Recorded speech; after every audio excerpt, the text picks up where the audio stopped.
There we go. Hi, I'm Holly. I'm your friendly regional grants manager, and we're here today to talk about outcomes and evaluation methods. Um, as anybody who has applied for a grant knows, and anybody who's a grant writer certainly knows, that many grants ask for a specific outcome, sometimes more than one, but usually at least one.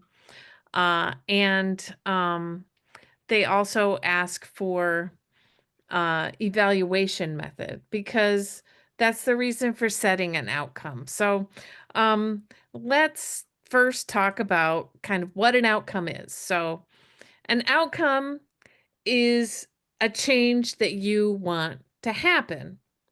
And The first thing to remember about outcomes, and it's really important, is make sure it's a measurable change. So it needs to be a measurable change to a person or group's knowledge, skills, attitude, status, circumstances, things that you can measure when they change. Uh, so um like something cheesy like those silly commercials for Red Bull. Red Bull gives you wings. So if you say, I want my art to give people wings, well, they're not really going to sprout wings, right? So that's not going to be an easily measurable outcome. How are you going to define, what gives them wings, or even something less esoteric and cheesy than that, but like saying that it's going to inspire people? That is kind of a difficult thing to measure, right? Because, you can ask them, did this inspire you? And chances are they're just going to say, yes. And that didn't really tell you anything. So rule number one about outcomes is make sure that it's measurable. And so we talked about things that changed. And feel free to interrupt me if you have any questions, okay? So we talked about things that change, and the things that we talked about were knowledge, skills, attitude, status, or circumstances. And that knowledge and skills, I think, are one of the things that we look at the most when it comes to something that we're teaching someone. So, if you're an artist who's planning on doing a watercolor class, um, or something like that, then you could talk about the hoped for outcomes are that participants are going to um, learn how to use the specific set of brushes and watercolors that we are using, and they're going to become more proficient in this specific technique. Those types of things are very measurable outcomes. And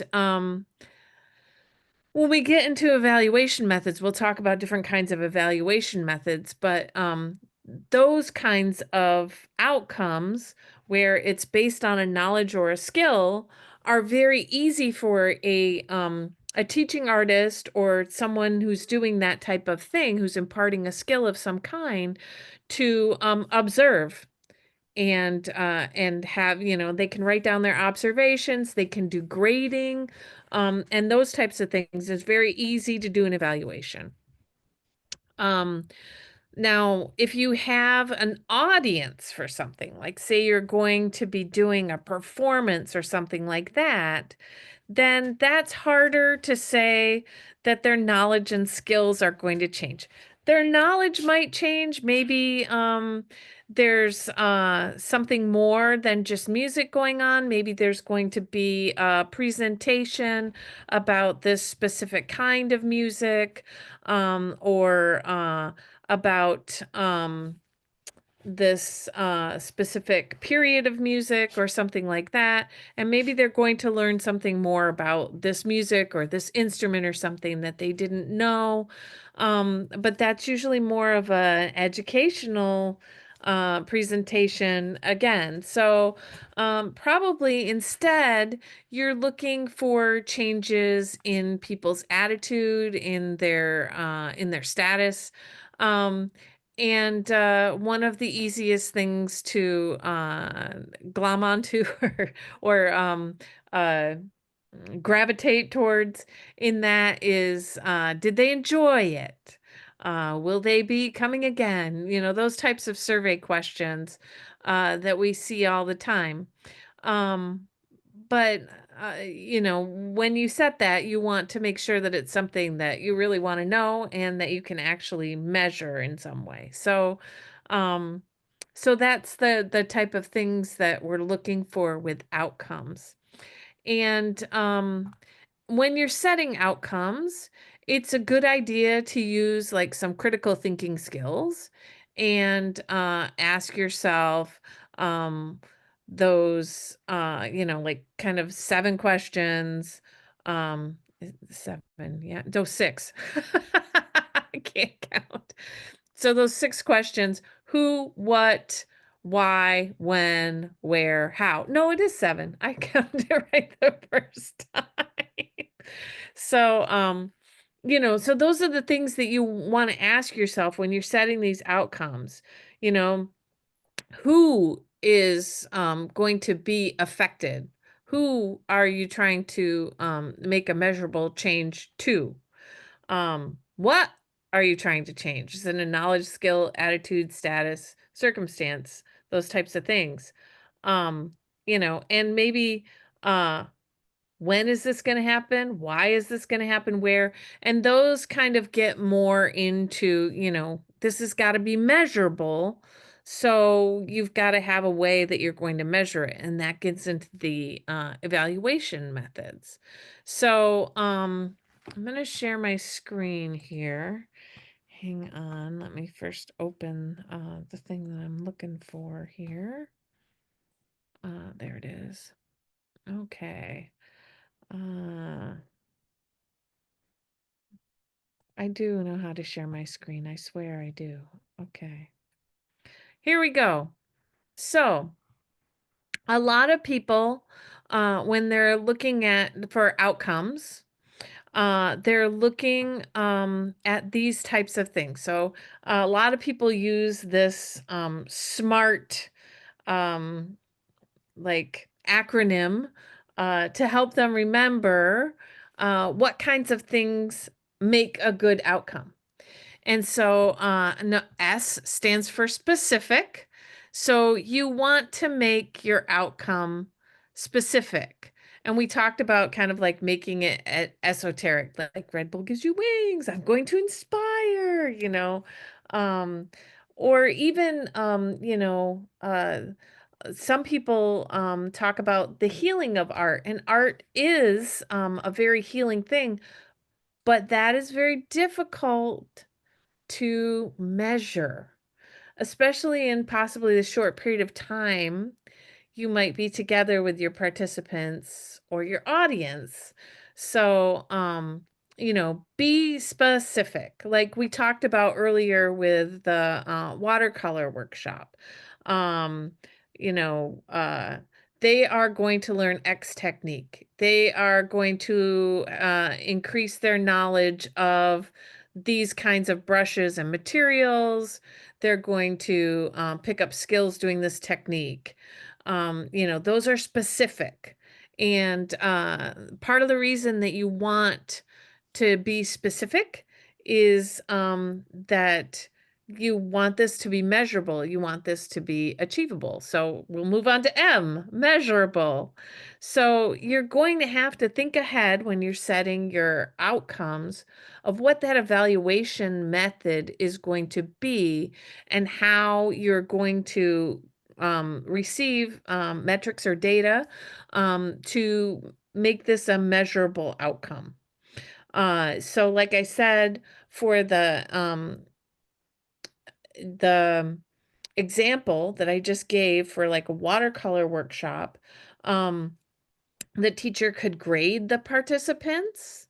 So, you get a number grade. That's really easy to measure, and those types of things. But you could also do you know um, a critique with other students. At the end of your session, you could ask the participants in a survey whether they feel they've, improved, and those types of things. So you want to make it measurable. But probably the most measurable of those and the most that you can really, grab onto, get statistics from might be a grade. Uh, so then we move on to A, achievable. So you want to make sure that you set yourself up for success. And you want to make sure that your specific and measurable outcome is also achievable. Like that idea of I'm going to heal people, I'm going to inspire people, I'm going to give them wings. Those types of things are are really hard to measure, but they're also really hard to prove that you've achieved them. Where something that's more measurable, like a skill or knowledge, is much more achievable. And I think, as a grants manager, I see a lot of outcomes, a lot, all year because we ask for outcomes and evaluation methods for any of our grants that are funded by the Legacy Amendment, which includes our big season series grants, our arts access grants, and our artists engage community grants. So I see a lot. And I think that people tend to bite off more than they can chew. So you want to, because you are writing a grant when you're doing this, part of writing a grant is you're very aware of the fact that it's going to be judged, right? You're very aware of the fact that you're going to have jurors or a community panel or a board of trustees or something like that looking through your grant and judging it against, their criteria and possibly other applications. So you want to make it as impressive as possible. And people tend to um, set outcomes that are really difficult to achieve. And honestly, this happens a lot more with independent artists than it does with organizations. I think often organizations they are used to evaluating themselves, and so they might have a better idea of how to do this, where individual artists sometimes um, overestimate what they can get done in the amount of time that they're really going to have. And, maybe you get a little too hopeful, and I think that that's something to guard against. And that's why you want to make it achievable. You don't want to say, in the next 3 months, I'm going to create 18 different uh portraits in oils, and I'm going to have a show at the Watermark Art Center. Well, the Watermark Art Center, for one, tends to have their schedule set like a year to 2 years in advance. Um, so you're not going to get in 3 months. Uh, so that's an unachievable goal right there. But also 18 paintings in 3 months, especially in oils that take a long time to dry, and especially doing portraiture, that might be a little big. Maybe one a month, maybe you do three. Maybe even that's more than you're going to be able to do. So make those outcomes achievable. I um, plan to produce new work. I mean, with then where I'm going to use these this color palette, specific, achievable. So those are really important things to think of when you're doing an outcome. So then comes R, which is relevant. So relevant is really important. And I think that sometimes this can go awry as well. Um, when you come to um, trying to impress, right?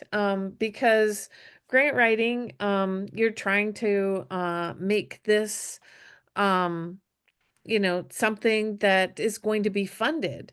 And you never, ever, ever, ever, ever, never want to set the outcome just for the grant. Don't do it. You know, um, don't make up some outcome just to please your funder. Um, that's probably not going to get you granted for one, because they're going to ask, why is this relevant?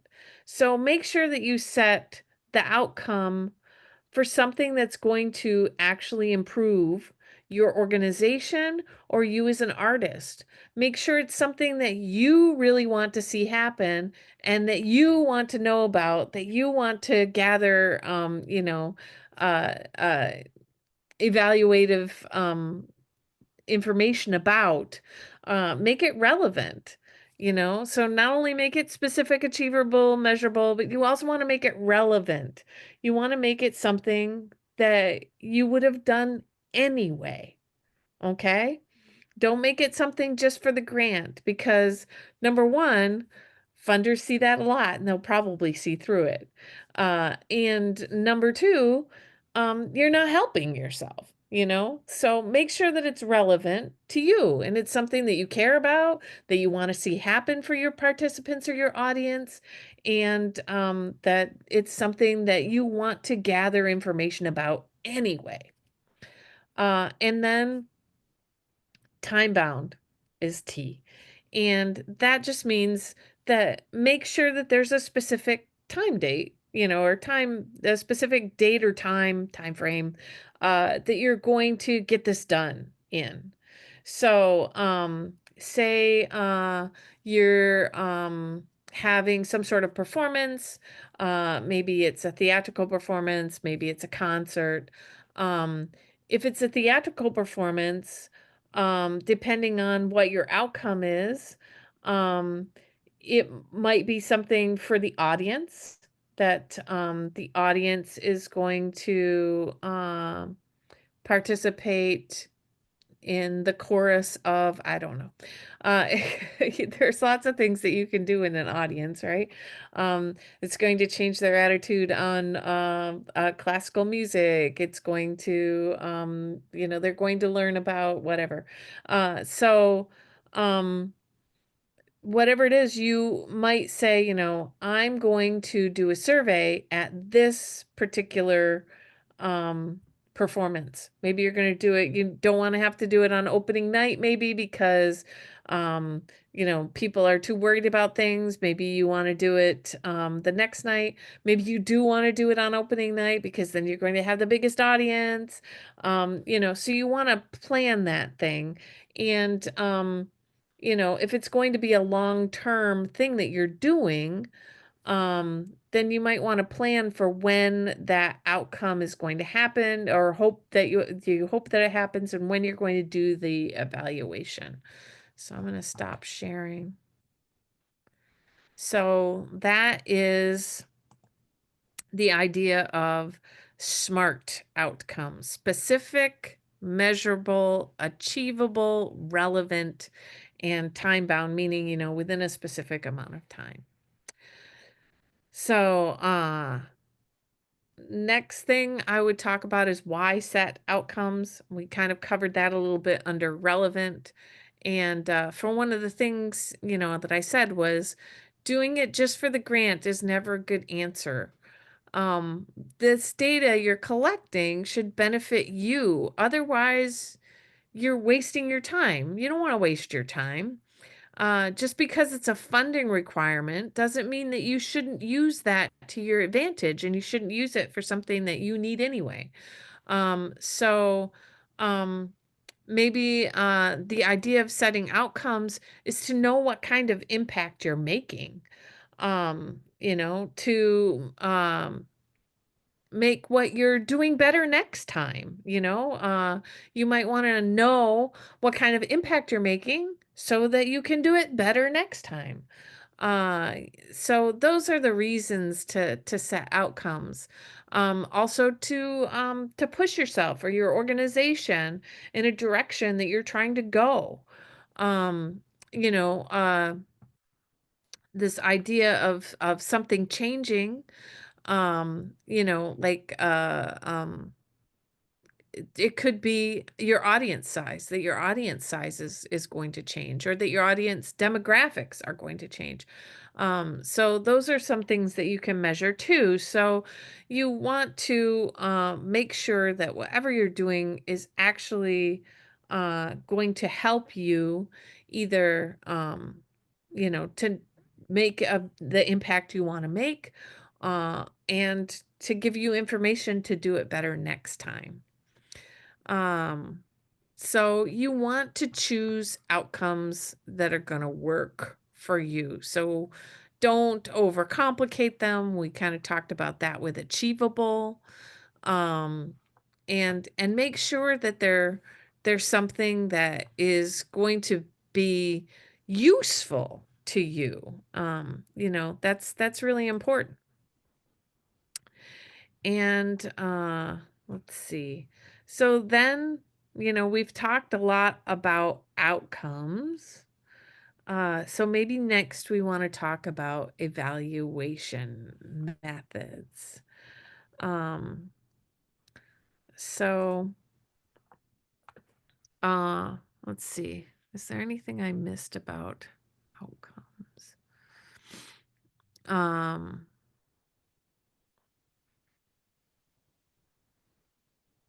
outcomes, another thing about outcomes, depending on um what you're doing, uh, they might be long term or they might be short term. So depending on what kind of thing you're funding, and whether it's like a whole season or a series, or like a camp that's got lots of different things that you are teaching, you want to like think about short term and long term as well. It's really helpful um to make that, to um, connect that outcome possibly to your organization's strategic plan. So um, that's a that's a nice thing to be able to do. Let's see. So evaluation methods. Let's talk about that. So one of the reasons that you're having an evaluation method is because you set this outcome. So the outcome and the evaluation method, they have to match. You want to make sure that you're actually measuring what you said you would be measuring. So, trying to think of an example.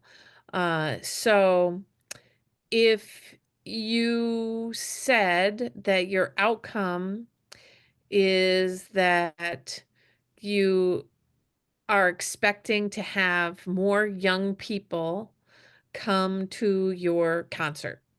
Maybe you're a symphony orchestra and you're trying to generate a younger crowd, and you're hoping to get more young people to come, and that's your outcome. Uh, And then on your survey, Your survey questions are, did you enjoy the performance? Have you been here before? Would you come again? What's missing? You didn't ask their age. How are you going to know who's a young person and who's not? Are you going to have people, with maybe like little clickers or something, click when they think they see somebody who's under 30, under 40? That's kind of hard to do. Um, but you have to have an evaluation method that's going to measure your outcome. So if your outcome is that you're focusing on young people and you want to have more young people, then you're going to have something where you ask the age of the people who are coming to your event, so that you can determine how many young people were there. And maybe you even want to compare, between, if you're going to do a series of concerts, how many young people came to each. Maybe your um, promotions are going to help more young people come as it goes. I don't know. But you want to make sure that that evaluation method is actually evaluating what you said your outcome is going to be. And I know that sounds really, really basic and like common sense, but it happens way more times than you would think. It happens a lot.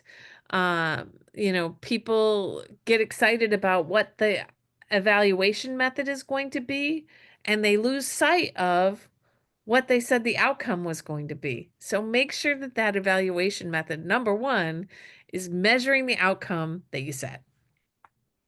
And then let's see, if we go back to the idea of what you could do to collect data for an evaluation method, like what kind of evaluation method. So there's lots of different sources of data available to arts organizations and organizations that are doing arts programming. So, you can do ticket sales, you could do class enrollments, and from those things, in the registration process or in the sales process, you could ask a question about age, about demographics. Maybe you're trying to serve a specific demographic. Maybe you're hoping that more indigenous artists are going to enroll in your classes. So that's got to be a question that you're going to have to ask. You're going to have to ask what people's ethnicity is if you want to make sure that you are serving that demographic. So you could track that, like I said, if it was a performance during ticket sales or if it's a class that you're having through the registration process. So that's a really easy way to evaluate your outcome. So, I think that uh, the number one outcome, the evaluation method, that number one evaluation method is surveys. And we've all been there. We've all been to the class that has a survey at the end. We've all been asked to do a survey when we've come into a performance. Probably, a lot of people look at surveys, but it's not the end all be all. There are other ways to do evaluation. And one of those is just adding a question to something that you're already doing, like ticket sales, like class enrollments. So um, sometimes that's a really easy way to do your evaluation method that still fits in what you're already doing. And it's really easy to do, and you get the information that you need, and everybody's happy. So, think about that. Think about the systems that you already have in place and where you could find out what you're trying to evaluate. Look at your outcome and say, okay, now how are we going to evaluate this? Where in our system is the easiest place to gather this information? So Another thing, well, let's talk about surveys because it's the elephant in the room. It's the thing that everybody does. Um, so let's talk about surveys. So artist surveys are obviously or audience surveys, sorry. Audience surveys are a really common way to look at things. And a really easy evaluation method that a lot of people use. There's a lot of ways to do audience surveys. More and more people are using digital formats to do this instead of giving everybody a piece of paper that they have to have a pen to write with. So maybe you have to pass out pens. So the ushers have to have pieces of papers and pens that they're going to pass out to people. And then you have to collect all the pieces of paper, and then somebody has to shuffle through those pieces of paper and figure out, how many people um, answered this, how many people answered that. Um, and what you could do instead is have a QR code that people can scan with their cell phone. And then there's a form that they type into that goes straight into a database, and then you can, you know, uh, then you can go into that database and pull out the data that you need without someone having to type it into a spreadsheet or manually go through those paper surveys. So there's a lot of different online survey um, uh, places these days that you can do that with. Many of them are free, so you should look up those services and see what works best for you. Like SurveyMonkey, Doodle Polls. There's so many. So um, you might want to see what tool is going to work the best for you to do a survey if that's what you decide to do. Um, And sometimes you can get some good questions in surveys about opinions, motivation, preferences, perceived barriers, those types of things. Um, so that's surveys still work. So there's a lot of different ways to do surveys. I think one of the hardest parts about surveys is crafting those questions to make sure that they're clearly understood, that they can be accurately answered, that you're getting the information that you need. Sometimes yes or no questions doesn't always give you the nuance and the actual information that you're looking for. And also, sometimes, I mean, nobody loves a survey. Nobody loves a survey.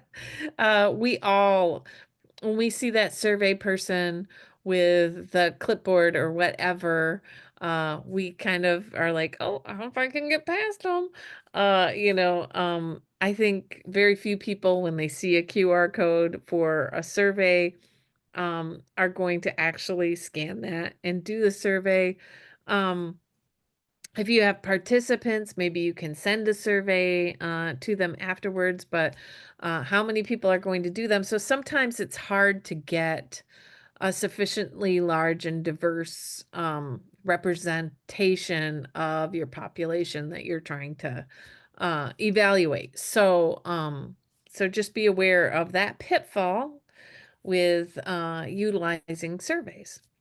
So, another way that you could do evaluation that isn't a survey is that you can actually talk to people.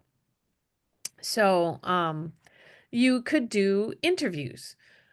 So maybe, you could conduct interviews either in person or on the phone or via Zoom, like we're doing right now.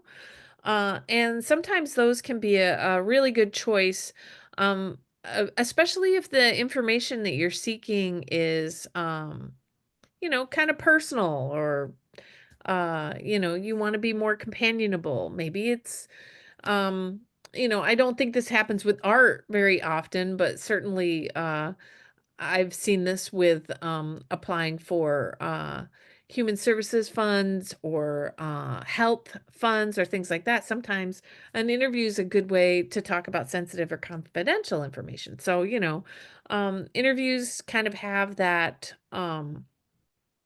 uh, that kind of personable one-on-one nature, which is nice. And sometimes they can offer a little bit more flexibility because the interviewer can adapt, what they're asking, um, I, depending on what the person says. Um, Sometimes it really that intimacy gives you a little bit more candid responses. Um, as long as you choose an interviewer who's going to be perceived as trustworthy to the interviewees, I think of I used to be a teacher way back in the dark ages. And when the teacher was doing the interviewing of the students, there's a power differential there because the teacher is an authority figure, and the students are kids. And you have to be aware of biases that might be inherent in your system. So think about that when you're thinking about who is being interviewed and who the interviewer is. So that's one of the pitfalls with interviews. You can also do focus groups, and this sometimes is really great for theatrical performances. You can say, we're going to have a talk back session after the performance. Could you stay and talk with us for a little while? So sometimes you can get information that way. Um, I think focus groups are designed to elicit qualitative information from a small number of people through both dialogue and group interaction. I think, you know, uh, focus groups, you want to make sure that you have a trained moderator, some sort of impartial individual who's knowledgeable about the subject matter, who has, a set of questions that they want to ask or, things that they want to find out. You need to be able to develop a protocol in advance to conduct a focus group. You want to have somebody taking notes or video or something like that, to make sure that you have all the information from the focus group.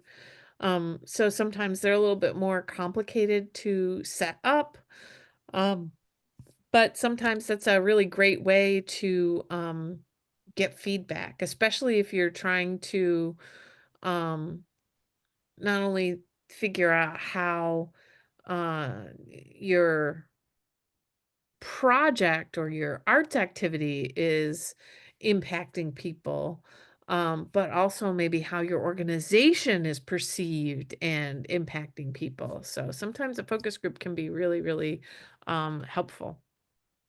Uh,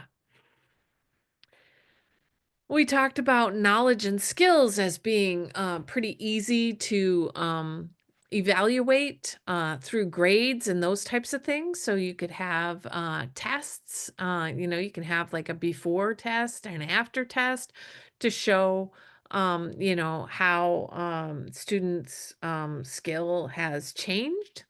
Um, that's something to think about.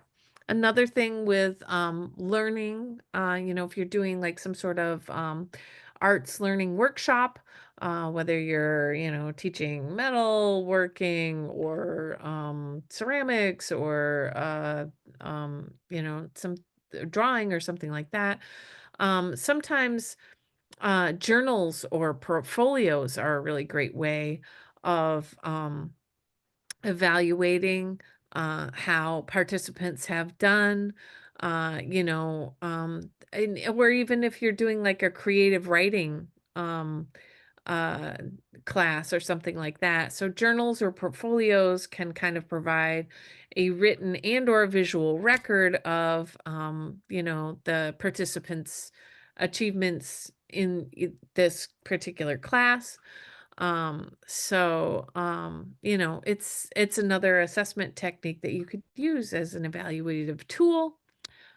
So that could be an evaluation method. And it's also kind of nice sometimes for self-reflection for the participant as well. And then there's the idea of direct observation. So I think I mentioned earlier, like, how are you going to measure that? Are you going to like be there with a clicker and click when every young person comes in? And how do you know who's a young person and who's not? Some people look young and they're not. Some people look older than they are. But you could do direct observation in that way. I mean, you could, like actually count people who come through the door if you're trying to grow your audience. If your outcome that you set was about growing your audience, then maybe that's something that you're counting. You're counting how many participants there are, or how many are in the audience, or those types of things. So, direct observation is something that you can use, but it takes, teachers, staff, volunteers. It takes somebody, and sometimes often lots of somebody's. And so for a performance, maybe you've already got ushers that you can ask to do this, but maybe you're going to have to bring in board members as well or something like that. But you can do a direct observation. And if it's something like more specific, like they're actually looking to see if behaviors have changed, like in a class or something like that, then the observers have to be trained to look for the specific things that you want them to look for. Whether it's a behavior or class performance or skill or something like that. And so sometimes, maybe they need to be teachers and they need to know something about the subject matter of the workshop, or whatever you're doing. So that's something that you might have to think about. Again, the planning on that, you might have to have many observers. They have to be, actually observant. They have to be attentive. They have to be doing their job. They have to know what to observe. So they might need some training. You might want to provide a checklist of things that they're looking for, or maybe they log on to somewhere and type things in. I don't know, but that's another way that you could evaluate things too. So to go over those evaluation methods again, we talked about um, doing something with admissions or enrollment, asking a question during enrollment or ticket sales or something about, you know, uh, if we're looking at demographics, if we're looking at age, if we're looking at how much they spent. I don't know. Those are the types of things that you could make as part of that enrollment participant, class enrollment or class registration or ticket sales um, piece of what you're already doing.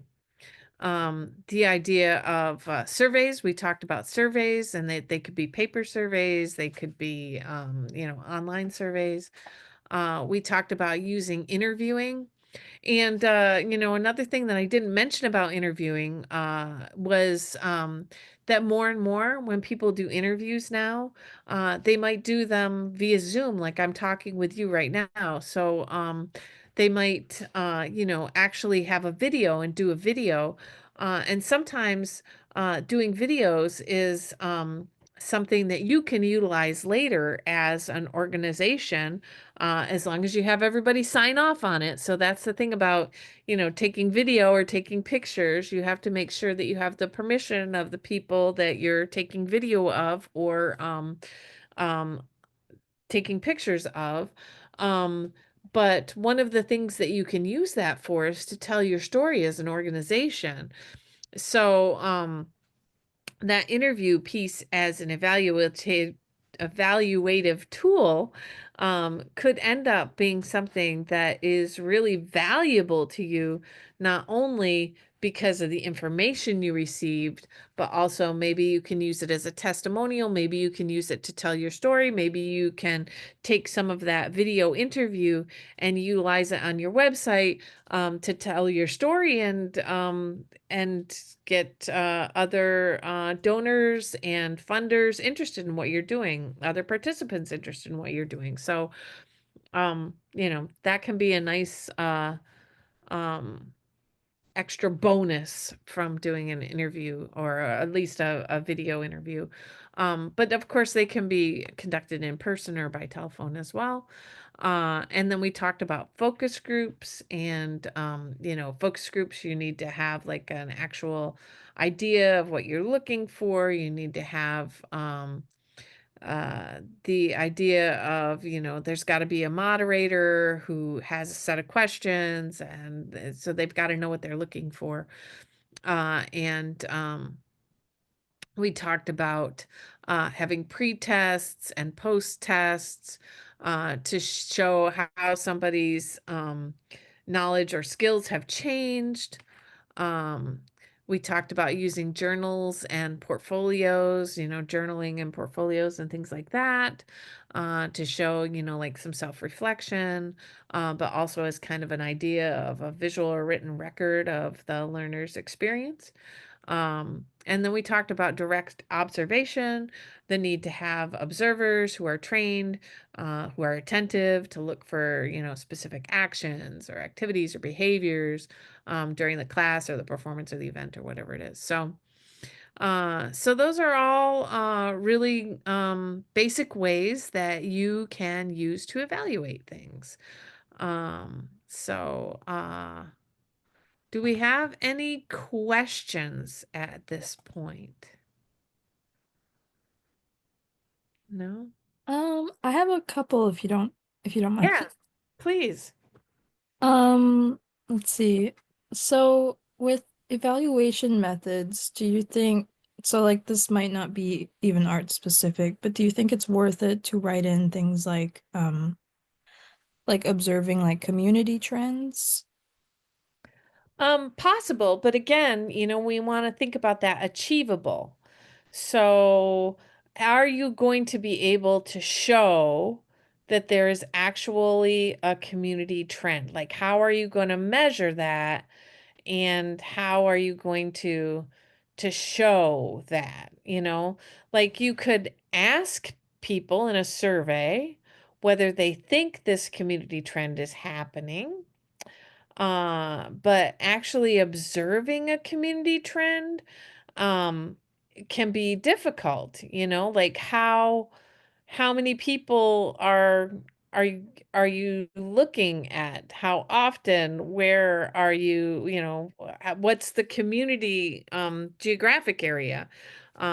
It could take a lot of people to try and observe that with like direct observation or something like that. So I think that that could be difficult, I suppose that you could do like some sort of survey of local um news items or that type of thing, but again, I think that would be difficult to show like a community trend.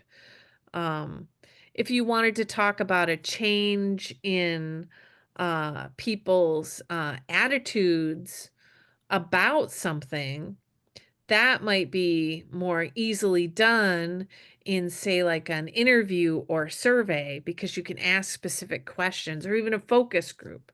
And that might be a way to talk about community trends too. If you've got like focus groups together, and had a trained, moderator who knows what they're looking for, and is asking about that community trend, and you're getting people's opinions as to whether that community trend is happening or not, then that might be a way.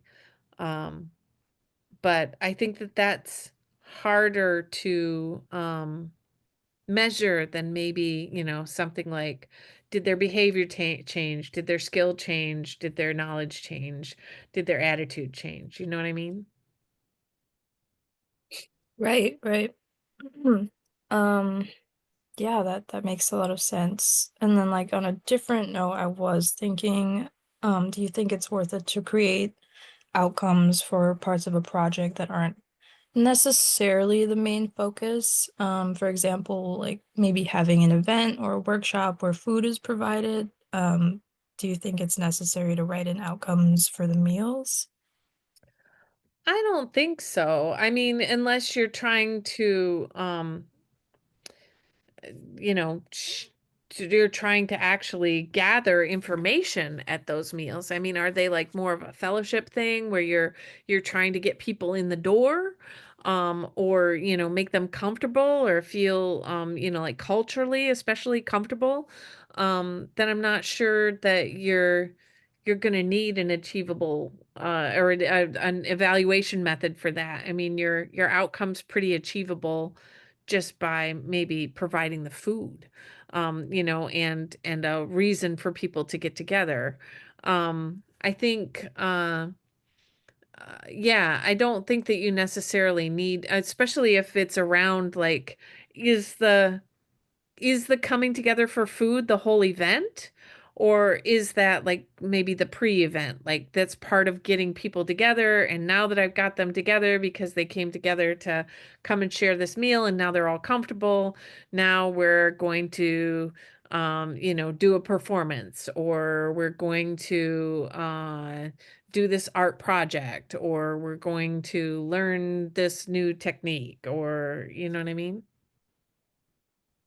Yeah, for sure. I wasn't sure if it would be like inherent in the application that that's what it's for, or if it would need to be measurable.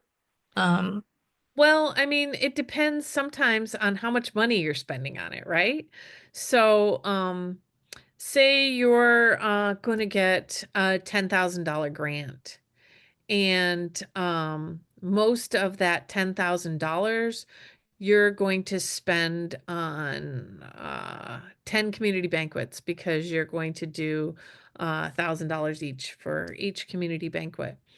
Then yeah, you're gonna need an outcome and an evaluation process for that. You're gonna need to tell them why you're having the community event, why you're doing these community dinners, what you're hoping to achieve, and you're going to have some sort of evaluation method there, whether the people who come in, you interview a few of them, you have, a survey for them. Um, but if that's the bulk of your event, then yeah, I would include it in the outcome. But if it's part of a larger event, like, um, we're doing an arts festival, and part of the arts festival is that we're going to have soup and sandwiches and bars and things, um, as well as arts vendors, and we're going to have an ice cream machine, and but the main part of the event is those arts vendors. We're hoping that people will come and buy people's art.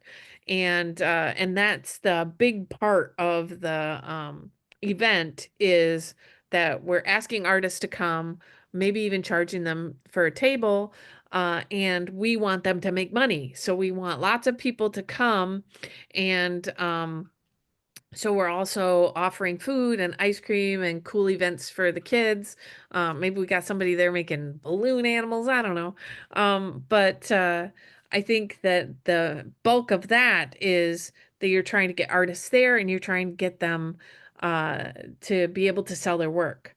And so for something like that, then, probably you don't necessarily need an outcome for the audience.